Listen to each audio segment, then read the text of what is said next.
joining us now, Harsimrat Kaur Badal, the Akali MP. She was, of course, a senior minister at the centre, but the Shiromani Akali Dal decided to withdraw her in protest of the farmer politics. Thanks very much for being with us, the farmer laws, I should say. The assurances given by the Agriculture Minister today, are they enough? I feel saddened and anguished at the treatment that is being meted out to these farmers who are the andatas of our nation. The farmers who in 1960s, this country's government could not afford food. We used to beg America for food from overseas, and they used to send us food which was fit to be fed to their animals. It's these farmers of Punjab that brought around the Green Revolution, and today everybody has food on their plate. Till date, 40% of the food is provided by them. Now, what are these andatas asking? That these laws which you have brought in without consulting us, without taking us on board, whether we want it or we don't want it. And these laws of yours is a death warrant for our future. Right.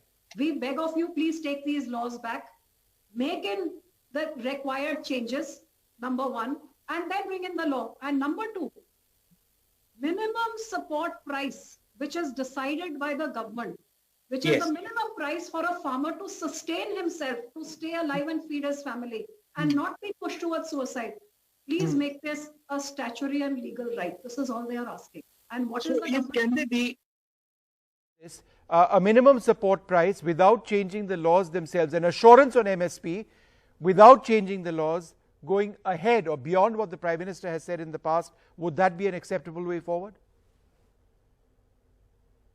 I'm very confident that if they were to bring in the number one requirement which all farmers are agitating for, that make MSP a statutory right, something which Prime Minister Modi, when he was Chief Minister of Gujarat in 2011, as Chairman of the Working Committee constituted by Dr. Manmohan Singh, the biggest recommendation that he gave to make MSP a statutory right. Today he is in the Prime Minister's seat. He can give pen to his own recommendations, and that's what these farmers are agitating for. I think if you were to listen to this and give this, half the agitation would be over there and then. All right. That's an interesting point, making MSP a statutory right. And yes, it has been proposed in the past. Will that be done as the way forward? Ma'am, some of the other issues, Amrinder Singh, the Punjab Chief Minister, today said that there's a security issue as well, that there could be young, disgruntled people in Punjab who could take advantage of the sort of vacuum that exists right now on this issue. How would you respond to that? Is there a security issue? Well, Amrinder Singh only mouths the script which is given to him by the centre, so let's not get into that. The Chief Minister's key focus should be on addressing the issues of his own people, which if he had not signed this in 2019, when the government first consulted him and given his consent, today this entire situation would not have happened. And if in the last 6 months, when his people were agitated, instead of relaxing in his farmhouse, if he had got out of it and gone and met the Prime Minister or the Agriculture Minister and tried to sort this out, the people would not be forced to go fight their own battle. So let's not get into what he's saying. It's unfortunate. And I would only say that if there's anybody who's responsible for this, it is solely the central government, who did not even consult the farmers when they were bringing in a law which was, according to them, to benefit the farmers. The farmers have asked again and again, please tell us who was consulted. And if you have not consulted those people, today you dump a law on them, which is in the undemocratic way, the way it was passed. You don't consult the tallest leader in the agrarian of the farming sector, Sir Prakash Singh Badal, whose his entire life he has dedicated to the backbone of this country, 70% who are farmers. And who is your oldest ally? You don't even consult him. You don't listen to his party. You don't listen to your own minister when they beg you to address the apprehension. So these things don't happen today. You go ahead and you put it on. You force the people to come here and do this. And then the way you treat them, when they're marching peacefully to get themselves heard, you put all these hurdles, you water cannon them, you lathi charge them, you dig up the national highway so they can't get there, and then you call them all kinds of names. They are Naxal, they are Khalistani, they're democratic, peaceful protests that they're trying to do, get their voice heard. And today you say that they're blocking the way. They have been forced to do this. But let me ask you this. At what stage did you start protesting yourself when you were a part of the government?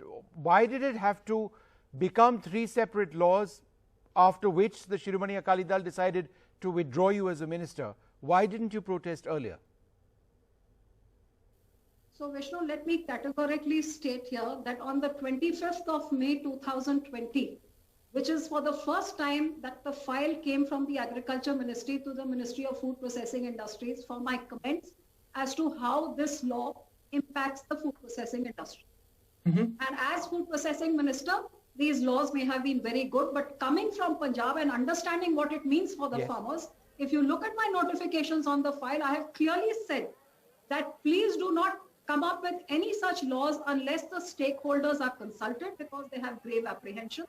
And no such law must be constituted unless the state governments are taken on board because many state governments have grave apprehensions. I did not know that Amrinder Singh had 1 year earlier already agreed and concurred. This is noted in my notification. This was on the 25th of May. The first cabinet meeting which takes place after that on the 3rd of June, I again raised it over there that such a file has come to me and I believe that there may be such laws coming up. My earnest request to the Prime Minister and to the whole cabinet is that there is grave misapprehensions on the ground level and there is a swell of anger against these so-called laws which people already seem to know about before even I got to know. And I request that no such law be brought in unless those apprehensions are addressed or there will be a huge Kisan Andolan in the country. Okay, so one final question. No, 1 second. Despite this, on the 5th, 2 days later, it was in the cabinet as a table agenda. We weren't given it a day earlier. On the table, this table agenda came in for these ordinances. Yet again, for the third time, I requested, but please defer this. Take the farmers on board, address the apprehensions. You're pushing a Kisan Andolan at a time when China is glaring at you and fighting over your land at the border. When the country is in the midst of a pandemic, you're trying to save lives. Do not get the Kisans off the ground as well. And for 2.5 months repeatedly, because I had Kisans protesting outside my house, laying siege over here, I was constantly calling them in, telling them about, how does this impact you, taking the apprehensions to Mr. Tomar, arranging his meetings, his video conferencing, getting letters. But when it was clear that the farmers had no trust in what this government was saying, this trust deficit was not of my creation. They said if they are saying it, tell them to put it in the law. We don't believe them otherwise. I must ask you one final question. I'm running short on time. Are you optimistic about a breakthrough as the government expects on Saturday? Well, let me tell you, this issue is being prolonged by the government. The farmers have stuck to what their demands were from day one, which was 6 months ago, and they're standing exactly there. The government first called it middlemen ka andolan, bicholiyon ka, which then by the time the protesters reached here, there were Naxals and there were hooligans and there were Khalistanis. When all that failed, then we'll set up a big committee, let's divide and try to break them up, and that failed. Now today they have eventually come down to, okay, we will agree. Now they're trying to agree to the fringe elements, to the fringe, they've given them 3 pages full of what is wrong in this. They're trying to listen to 2, 3, but not agreeing to what is the core issue. And you don't understand now that now the people have reached there, they are there to stay. Be it the old women, the old farmers, they are saying we will stay here till the day we die until we get this done. So you've lost the time when I told you 6 months ago that address it now. It's too late. And what is wrong in giving into what the public is demanding? I think you should not stand on ego or stand on a rigid stance. I think your first thing should be you're impacting the people of Delhi whose supplies are getting cut off. You're killing people who are there protesting. Why should a government do this? Please back off from your rigid stand, listen to the farmers and bring in a bill which will be welcomed by all and put an end to this protest and cancel all those cases that you have put on those people who were forced to fight back when you water cannon and lathi charge, and cases have been filed against them when their democratic right to protest peacefully was taken away. This is only going to get worse if the government doesn't back off. They're under some misconception that, they'll tire them out.